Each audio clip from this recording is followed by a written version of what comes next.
A new twist in the inner party struggle for Texas state government. After a divisive year in the Texas House, Speaker Dade Phelan has a challenger. A Houston area lawmaker made the announcement in Austin this morning. NBC5's Phil Prazan reports. After a bruising primary election, when a handful of Republican office holders lost to challengers, Representative Tom Oliverson told reporters Thursday he blames Speaker Dade Phelan. I think I was so taken aback by the dramatic change that we saw with the primary. It sort of answered the last question in my mind. Oliverson is a Houston area anesthesiologist, was first elected in 2016, and is the chair of the House Insurance Committee. One reason he's challenging the third most powerful man in state government is because he believes the lower chamber should scrap the policy of giving Democrats some leadership positions.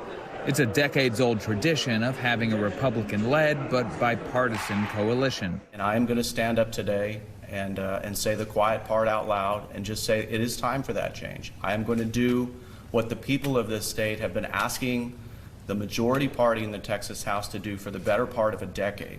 The public doesn't vote on the Speaker of the House. Only the 150 Texas House members do. So whoever gets the 76 votes first is the next Speaker, and that election happens in January.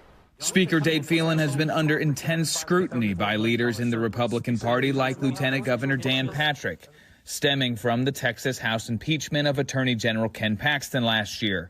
He told us earlier this week, while difficult, he thinks it was the right thing to do. I regret nothing that the House did. I do not regret the impeachment process.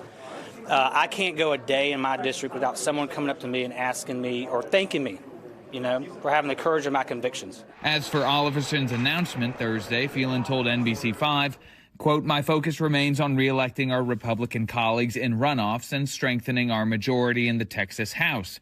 Going on to say that's the job of the Texas Speaker, and it's where my focus is and will continue to be.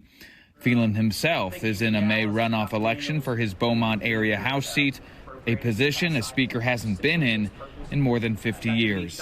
Phil Prazan, NBC5.